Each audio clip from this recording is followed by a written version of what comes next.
두 가지가 있습니다. 하나는 관찰 대상을 찾는 것이며 다른 하나는 몸의 호응 상태에서 무아를 드러내는 방법입니다. 관찰 대상 찾기. 만약에 관찰 대상을 찾지 못하면 호응에 빠져 헤어나지 못합니다. 그 호응이 함정 역할을 하기 때문입니다. 요게 이제 제 생각에는 이 5분 이거는 이제 이파사나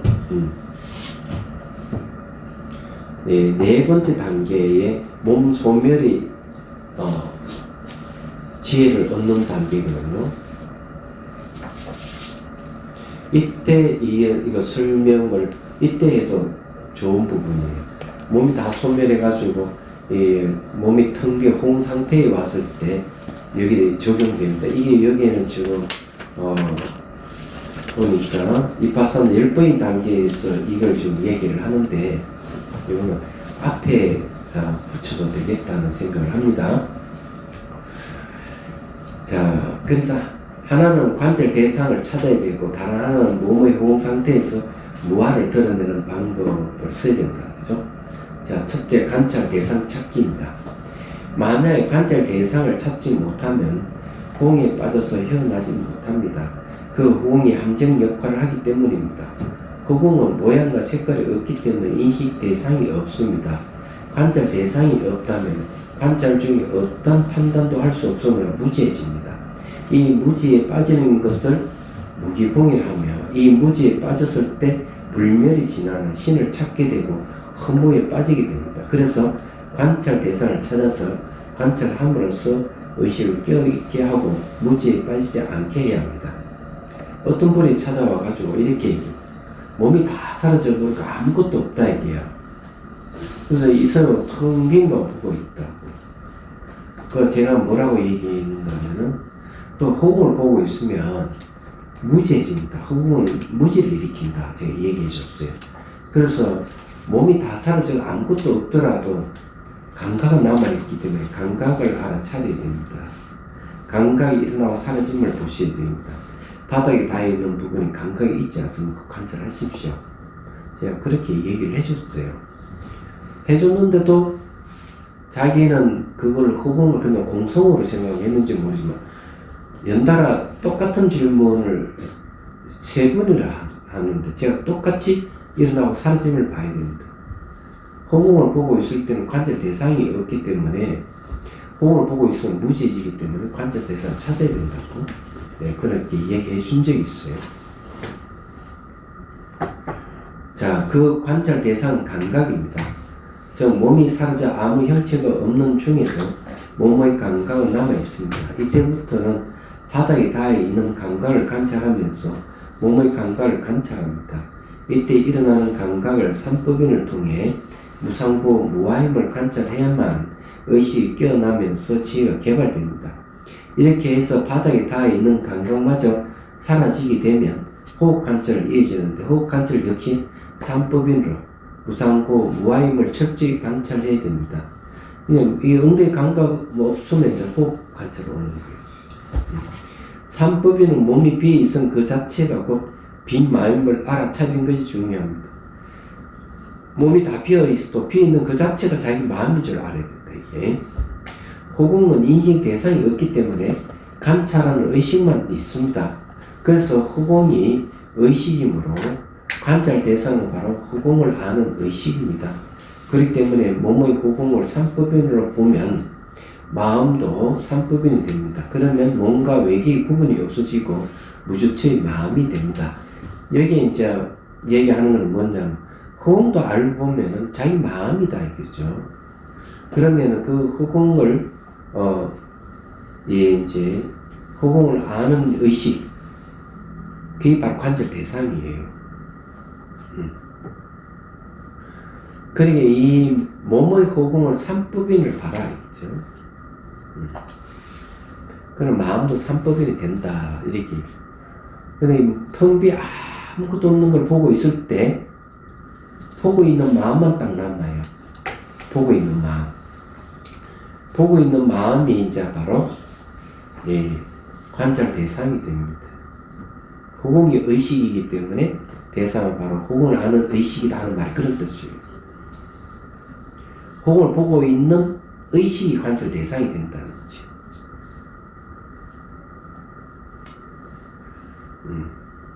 선생님, 허공을 아는 의식을 이렇게 계속 보고 있으면요, 나중에 이렇게 산매에 들어갈 수 있나요? 산매에 들지, 당연히. 그럼 허공을 알고 있는 의식이 관찰 대상이에요. 그러면 허공을 알고 있는 의식이 뭡니까? 알고 있는 암만 남아있는 상태라고 보는 거죠. 이런 게 이제 알만 남아있다. 그죠?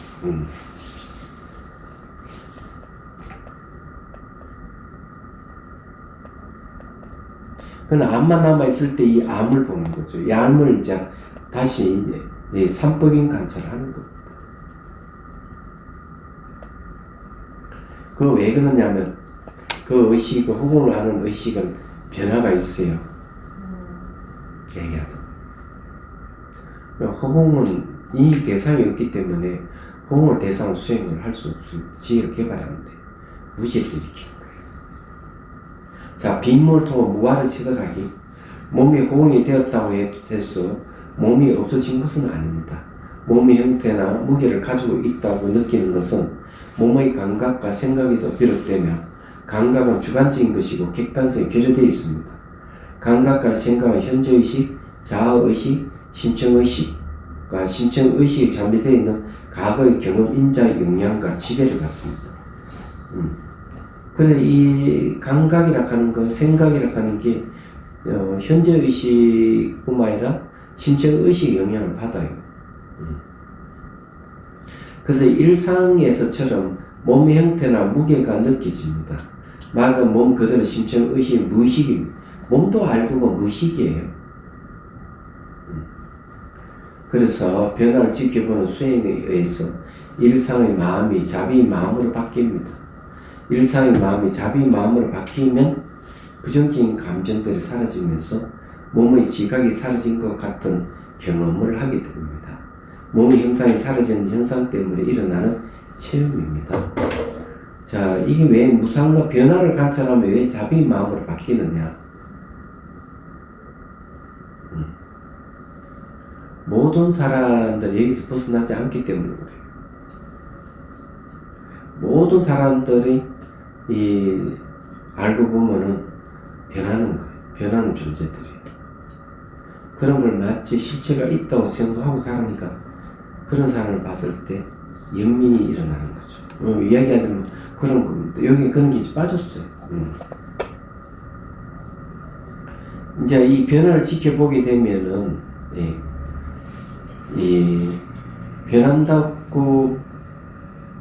변한다는 진실을 모르는 거죠.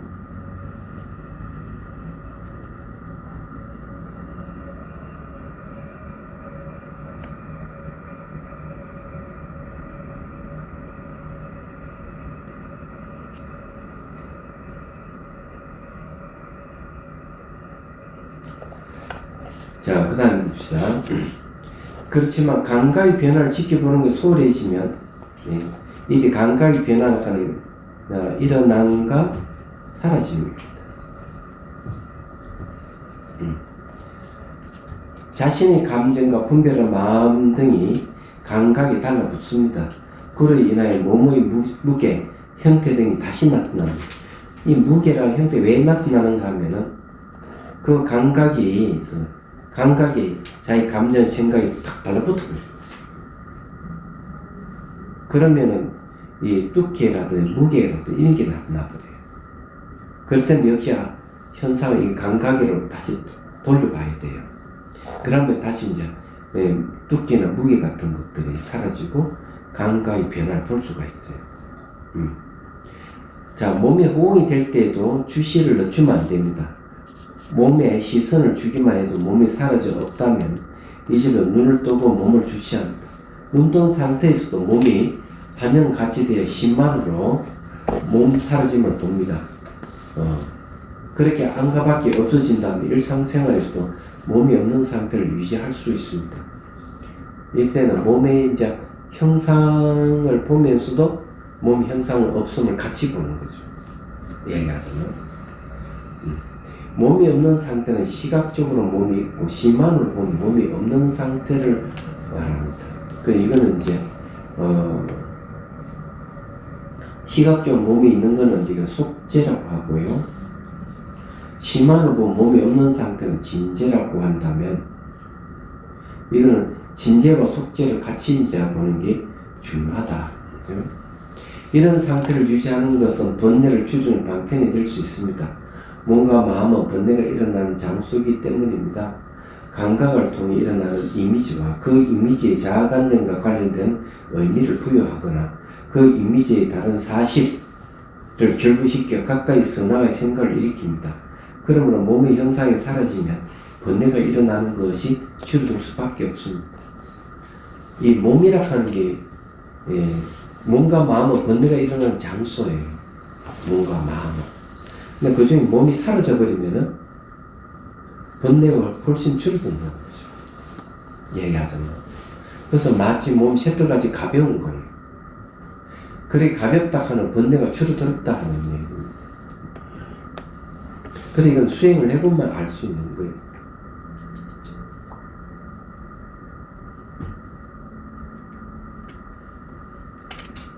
자, 이 상태는 몸의 형태가 사라졌을 뿐이지 몸의 시각적인 감각이 완전히 사라진 것은 아닙니다.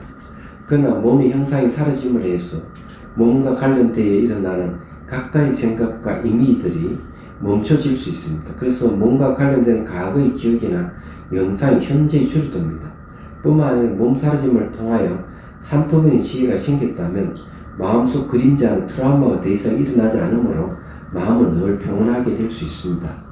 무의식적으로 현재 의식에 영향을 주던 과거의 기억과 영상들이 차단됩니다. 그래서 마음은 평정 상태로 현재에 깨있게 됩니다. 이 평정 상태가 오면 이제 선정이 오는 거죠. 그렇게 오면 열반을 얻는 데 어렵지 않아요.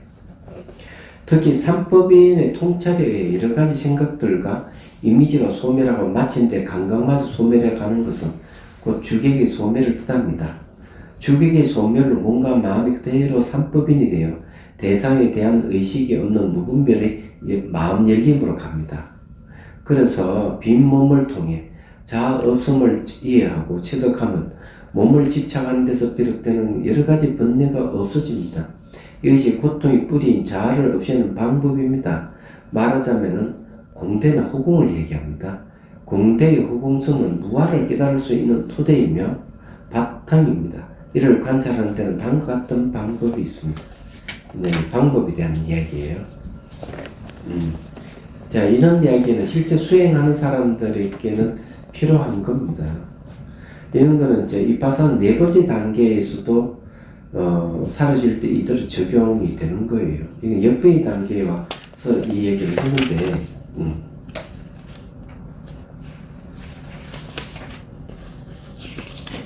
예, 10번의 단계에서 이야기를 했지만은, 네 번의 단계에서도 그대로 쓴다는 걸 말씀드리는 거죠. 자, 가봅시다. 바닥에 닿아있는 엉덩이 부분에 감각이 남아있을 것입니다. 그 감각을 삼법인은 관찰합니다. 무상고 무아로 관찰하는 거죠. 감각이 사라지면 곳곳의 호흡을 관찰합니다. 또는 배우 움직임을 관찰해도 무방합니다. 배우 움직임도 코끝의 호흡과 같기 때문입니다. 배우 움직임이 불분명하게 느낄 때는 실제로 손을 배에 대고 감각을 관찰해도 됩니다. 이렇게 다른 방법을 택하는 것은 관찰자의 성향이 따르는 것입니다. 자, 호흡, 배우 움직임마저 미세져서 끊어진 것처럼 되어 감지할 수 없으면 곳곳이나 인중의 호흡과 마찰되는 부분에 미세한 감각이 남아있을 것입니다. 이 미세한 감각을 삼법인으로 관찰하면 됩니다.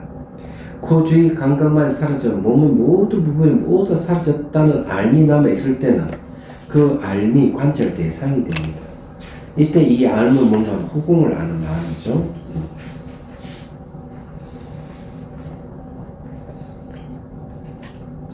네, 허공을 아는 알미입니다. 그래서 그 알미 관찰 대상이 된다는 거죠. 그리고 암만 있을 때 삼법인으로 관찰, 다시 삼법인 무상고 무아를 관찰하는 거죠. 그러니까 그게 뭔가 그 안다는 암도 변한다는 거예요. 무상이 변하기 때문에 무상고 무한 관찰이 가능하다 이거죠. 관찰하는 것은 바로 마음을 보는 것입니다. 마음의 속성은 알미기 때문입니다. 결국 알물 보는 건 자기 마음을 보는 거예요. 이와 같은 과정을 거치면서 의식이 깨어나기 시작합니다. 또한 몸이 마음을 체득할 수 있는 길이 열리는 것입니다. 마지막 남은 관찰 대상인 마음이기 때문입니다. 이 시점에서 수행이 일대 전환이 옵니다. 즉 몸에 일어나고 사라진 현상을 물질적인 현상을 보던 수행자의 관점이 마음이 현상으로 보는 관점으로 전환됩니다. 그래서 마음 깨침의 길이 완연하게 보이기 시작합니다. 그리고 여기까지 왔다면 눈을 뜨고 몸을 관찰해도 됩니다. 시각상으로는 형상과 빛깔이 보이지만 심만으로 보이는 대상은 다릅니다. 눈을 뜨고 몸의 안팎이 다 없어질 때까지 수행을 계속해 나갑니다. 이와 같이 관찰하기 수행이 숙달 때 첫 보기만 해도 몸이 사라질 때까지 계속합니다. 물론 시간적으로 보이는 몸은 관념과 같이 보입니다. 계속 나와 내 것이 없음을 관하면서 나와 내 것이라는 지각을 끊어버립니다. 그 다음 무아로서 몸 관찰하기가 공성했다 들어갑니다. 이렇게 제가 술술술 읽으니까 쉽죠, 그죠?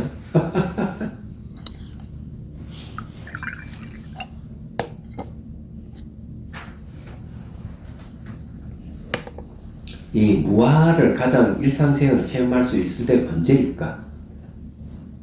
하는 거예요.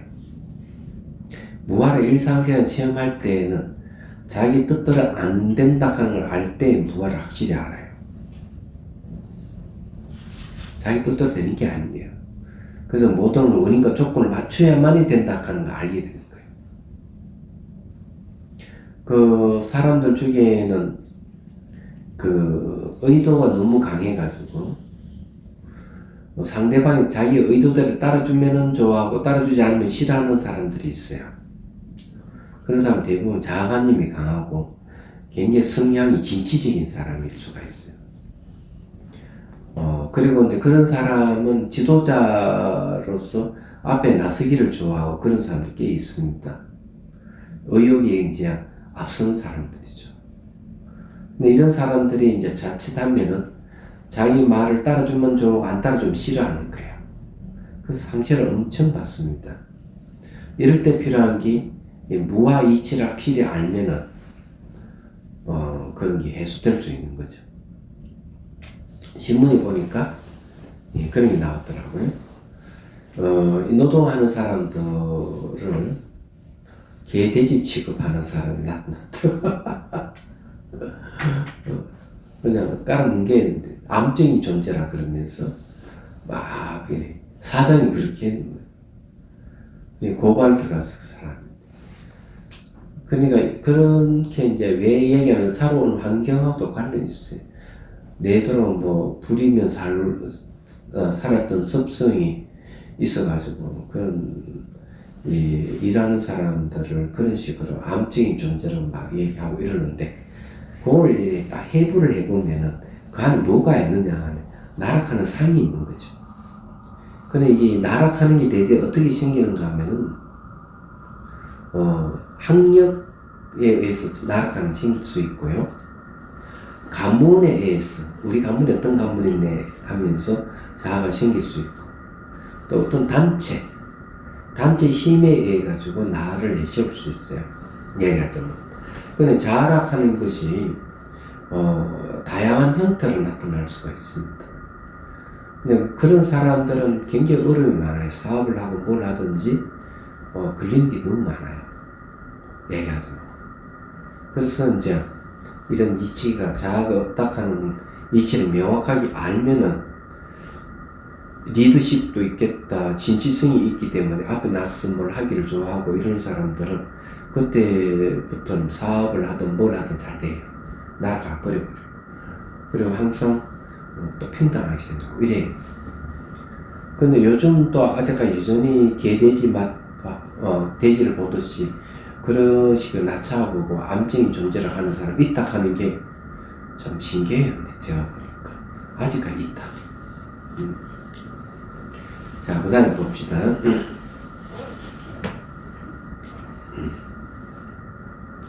자, 6번 보죠. 무아로서 몸 관찰하기와 공성했다. 다시 무아에 대한 이해의 폭을 넓혀봅니다. 무아의 반대에 대한 자아에는 사람 안에 뭔가 생각을 움직이는 자아가 있다는 이나집과 자아를 영원한 실체로 생각하거나 모든 사물의 환경에도 고정분명히 실체가 있다고 고집하는 법아집이 있습니다. 법아집은 이나집보다 미시하고 지적 명상입니다. 그래서 주객이 함께 공하여 한 마음이 될 때 법아집은 없어집니다. 이 말은 무슨 말인가 하면요, 법아집이라고 하니 없어지는 것은 법무화를 얘기하는데, 이런 것은 이제 법무화는 뭐가 없어지는 걸 얘기하느냐면 소지장이 없어지는 걸 얘기해요. 소지장. 이거 정리해보면 좋아요.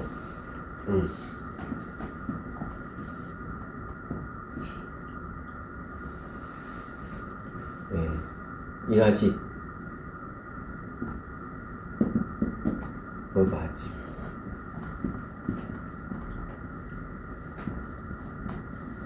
요거는 이제, 이제, 이나집을 타파하면은, 인무화가 돼요. 인무화.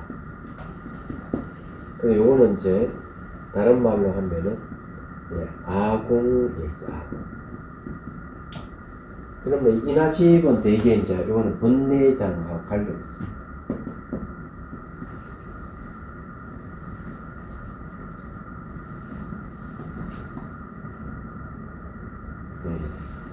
번뇌장. 요거는 이제 소지장하고.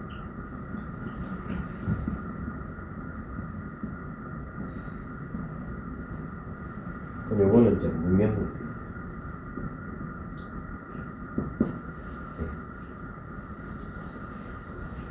이 법아집이 사라지면 요거는 이제 법공이라고 했죠. 법무화라고 했죠.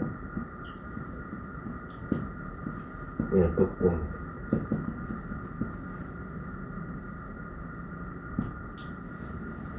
그러면 이 소지장은 굉장히 미시하기 때문에 잘 없어지지 않아요. 저거 언제 얻으면 깨달음을 확실히 얻어야 돼요. 그리고 이제 깨달음을 얻어가지고 초지부터 이제 성인이 경지에 들어간 게 초지거든요. 초지부터 이제 2지, 3지, 4지 쫙 올라가면서 이제 소지장, 알바인 대상에 대한 장애라는 뜻이에요. 저게 저 번역에 보면은 이 대상에 대한 대상이 있다고 보는 장애를 얘기합니다. 몸도 대상화시켜서 나도 내가 여기 실체가 있다고 보는 거죠. 그게 법아집이고요. 그래가지고 마음의 본성이 드러나야 돼요. 마음의 이제 본성이 드러나가지고, 쉽게 말해가지고, 팔찌봉사를 넘어가면은, 이제, 법아집은 안 일어나지만은, 법아집의 종자는 남아있어요. 그래가지고, 8지, 9지, 10지 올라가면은 벌써 마음의 본성이 드러나 있는 거거든요. 깨끗한 마음의 본성이 드러나 있는데, 그런 상태가 되면 이제 저 법아집을 착 없앨 수 있어요. 그러면 이제 부처님이 되는 거예요. 얘기하자면. 쉽지 않죠. 법아집이 그냥 없어집니다. 그리고 여기 이제 이 지적 망상이다. 이 번뇌장은 감정이죠. 번뇌는 감정이라면은, 소지는 이성적인 겁니다.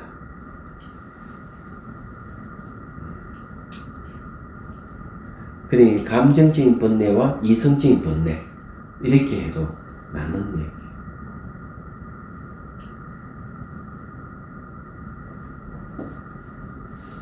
그래서 간단하게 이제 주객이 함께 공하여 한 마음이 될 때 법아집이 사라진다. 이때 한 마음이라고 하는 게 주기에 공하다 하는 벌써 초지부터 공하게 되는 거고, 예, 한 마음이 된다고 하면은 이제 이때는 이 한 마음은 이제 불지를 이룰 때라고 생각하면 됩니다.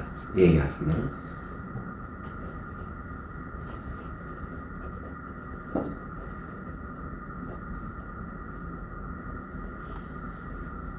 자, 그 다음 517페이지로 무화로서 몸을 관찰하면은 공송해탈을 이루어 인하집의 뿌리를 잘라낼 수 있습니다. 몸이 호공이 됨을 보고 계속 빈몸을 주시하면 거기엔 자아가 없고 내 것이 없다는 것을 분명히 알게 됩니다. 몸이 무아임을 보는 그 마음에는 나라는 생각이 없어 자아가 본래 없음을 알 수 있습니다. 자아 없는 마음으로 몸을 보는 것입니다. 이제 무아인 마음 상태로 몸을 보기 시작하면 업으로 이어진 몸에 대한 고정관념과 몸에 대해 바라는 건강, 명예, 지위, 돈, 인맥, 권력 등 번뇌에서 벗어나게 됩니다. 이건 중요한 게 뭔가 하면 무아인 마음으로 다시 몸을 봐라 하는 거죠.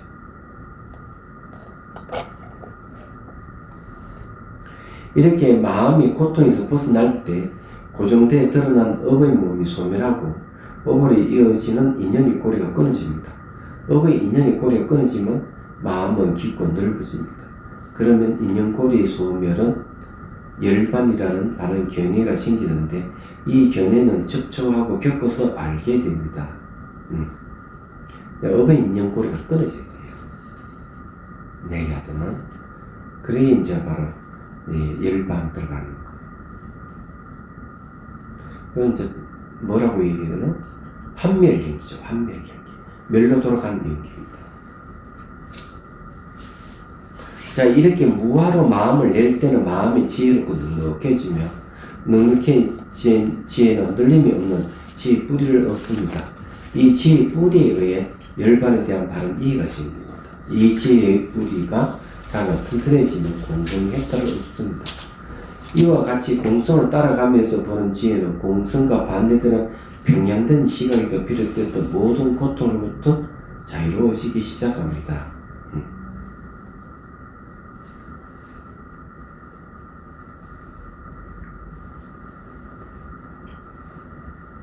자, 그 다음에 무상적공 공삼매 해탈로 가는 길.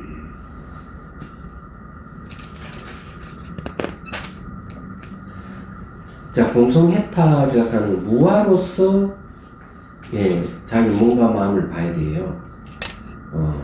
무아의 시각으로 보는 거죠. 그게 상당히 중요합니다.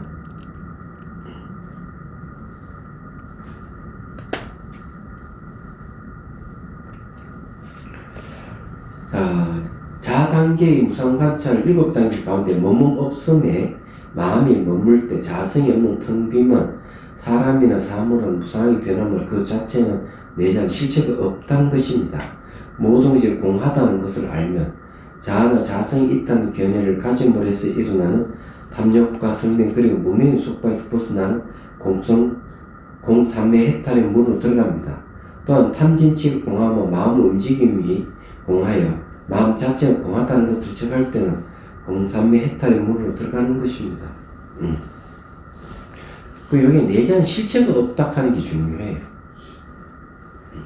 자, 법의 기쁨을 정대시키고 출리심을 일깨우는 서원. 만일 이 단계에서 수행이 진전이 보이지 않으면 서원을 세워야 합니다. 이때 해탈하기 위한 평등심을 일으키기 위해 무아로서 몸을 관찰하면 거기에는 자아가 없고 내 것이 없다는 걸 분명히 알게 됩니다. 나와 내 것과 관련된 세간에까지 모든 공하며 자아 없는 마음으로 몸을 보면서 생사에서 벗어나고자 하는 출리심을 일으킵니다. 자, 여기 이제 무아로서 이제 몸을 관찰한다 했는데 무아로서 마음도 곧 들어갑니다.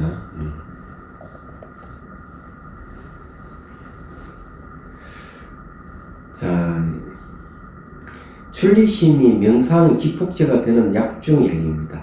출리심은 언제나 수행자를 독려하고 열반의 길로 인도합니다. 아래 왔던 수호는 출심을 일깨웁니다. 이 말은 무슨 말이냐면요. 벌써 6단계가 두려움이 생기잖아요. 7, 8, 9단계에는 계속 괴로움에 대한 게 나옵니다. 10번의 단계에 무상고 무아에 되돌아보는 지혜가 생기는데, 일어나고 사람이 철저히 봐야 돼요. 그래서 지금 보리 마을에는 이런 경계가 온 사람이 4명이나 되더라고요. 처음에는 한 사람으로 알았거든요.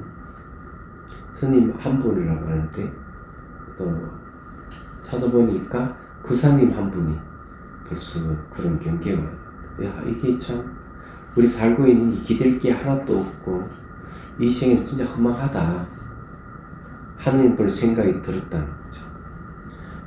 그러다 또 이제 이번에 또 스님 한 분이 그런 경계에 와 있고, 또 한 사람이 또 보살이 또 그 경계에 와 있더라고요.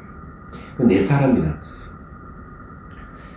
이런 사람들이 성향은 어떤가 하면, 벗어나야 되겠다. 막 그대로 아무것도 없다. 생긴 반드시 사라지기 때문에 생사가 없는 걸 내가 찾아야 되겠다 하는 마음을 내는 거. 생사가 없는 자가 일반이에요.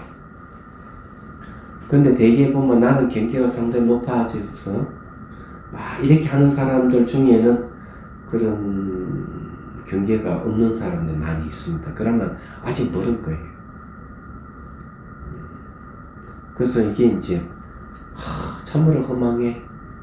그때는 수행이 됐다 안 됐다 이러면서 이 수행자가 집에 갔다가 돌아오기도 하고, 집에 갔다 돌아 제대로 마음이 안정을 못 듣고 이런 그러더니, 그러다가 이제 이 10번째 단계에 오면 마음을 되돌아보는 지혜가 생깁니다. 마음을 안정을 얻으면서 출리심을 일으켜가지고 열반을 추구해 가는 거죠.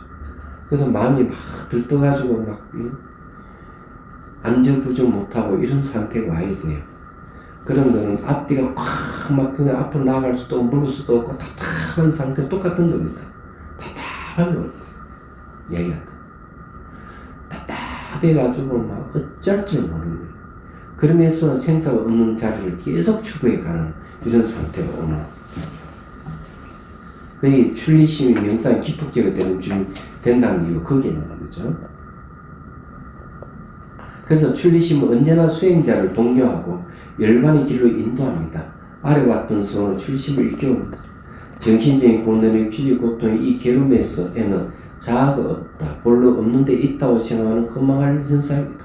나의 몸과 마음의 괴로움도 실체가 있는 것이 아니므로 쉽게 없앨 수 있으며, 내가 마땅히 나의 몸에 자비를 주고 번뇌 병을 없애고 생사를 반복하는 미혹의 세계를 든다. 열반 죽음을 얻으리라. 이제 서울을 세우는 거예요. 야, 거기다가 시를 타서 넣었어.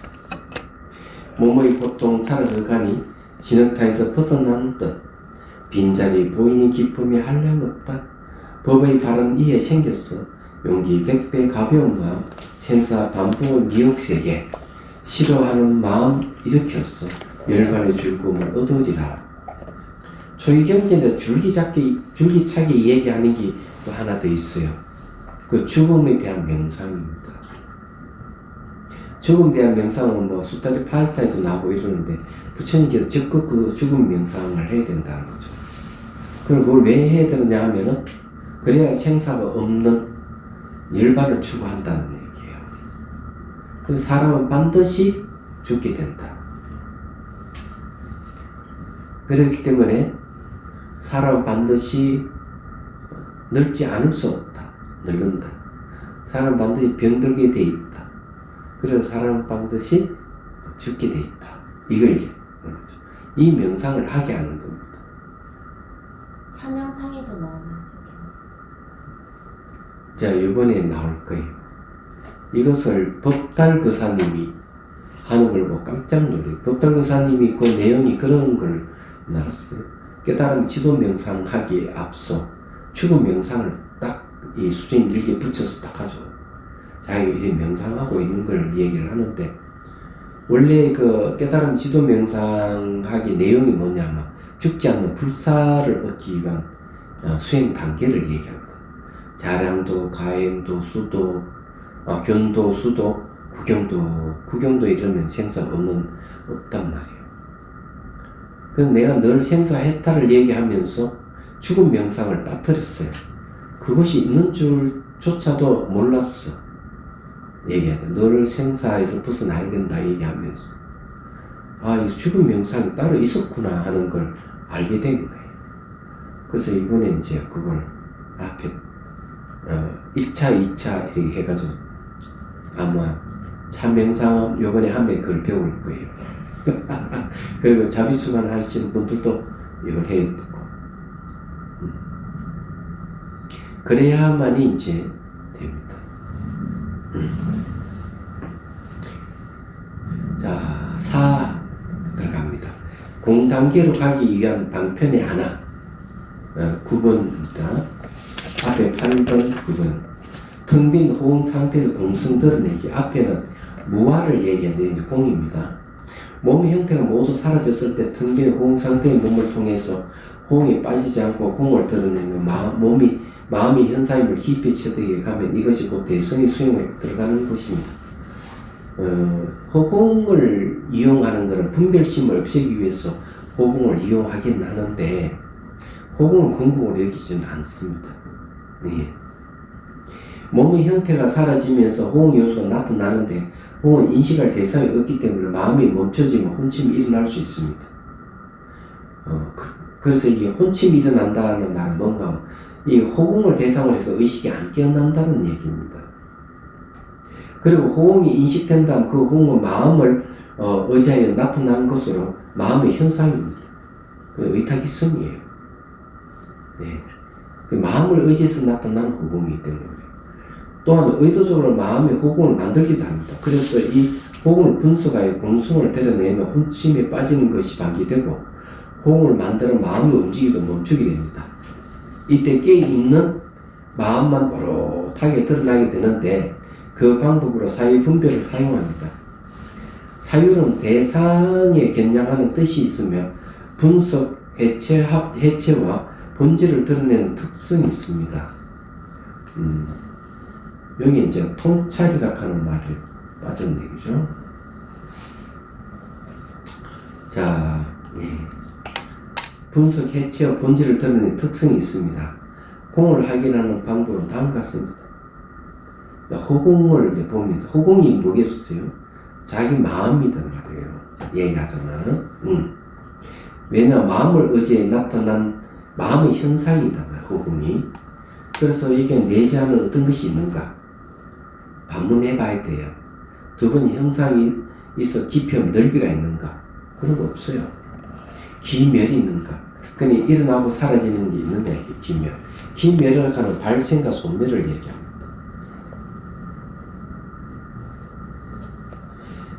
그 다음 깨끗한가 더러움이 있는가? 물질적인 게 아니기 때문에 깨끗한 더러움이 없어요. 가고 오미 있는가? 가고 오미 없다고 얘기하는 것은 공성을 얘기합니다. 주제는 자아가 없다 얘기해요. 그리고 이거는 주체가 없다는 걸 얘기합니다. 가고 오미 없다가 있는가 보는 거. 증가하고 감사하는 게 있는가? 이런가 생각을 붙일 수 있는가? 7가지를 생각을 하면서 사유하면서 분석을 해봐야 돼. 그러면서 주체나 실제로 생각되는 자아가 어디 있는가를 확인합니다. 확인 결과 그 어떤 것도 없다면 자성이 없다고 하는 마음만 남아 있습니다.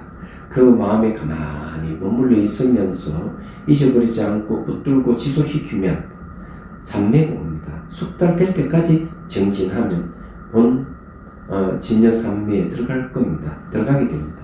진여산매에 들어가면 공성의 지혜가 생기고 깨달음이 일어납니다.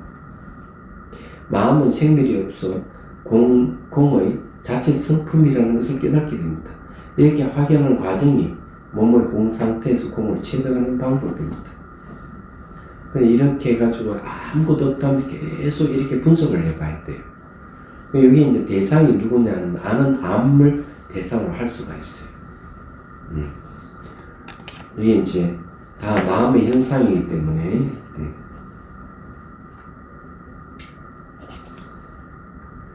자, 다음에 봅시다. 몸의 호응 상태에서 공성으로 들어가게 되면 삼매가 오고 하는 거는 공삼매죠. 마음은 생밀이 없으므로 공 자체의 성품이라는 깨달음이 옵니다. 이는 견도가 됩니다. 공을 아는 의식이 깨있음의 경계는 몸이 이미 공하에 마음 또한 공합니다. 마음에 나타난 모든 삼라만수 우주가 마음 자체의 성품인 줄 알 때 지혜의 몸을 이룹니다. 이 지혜의 몸은 무자성으로 공입니다. 이 지혜의 몸을 다른 말로 먼저 하면은 이걸 법신이라고 그래요. 지신을 갖다가 이 법신이라고 얘기합니다. 공은 안가밖에 없습니다. 따라서 무한의 온 우주가 지혜의 몸이 됩니다. 그게 법신이에요. 그럼 일상생활에서는 또 어떻게 해야 되느냐 하는 거죠. 일상생활에서 몸관찰 522페이지. 이건 다음 시간에 할까요? 네. 10분 휴식하고 건강 삼매경론 공부하도록 하겠습니다. 네. 자, 질문 있으면 하세요.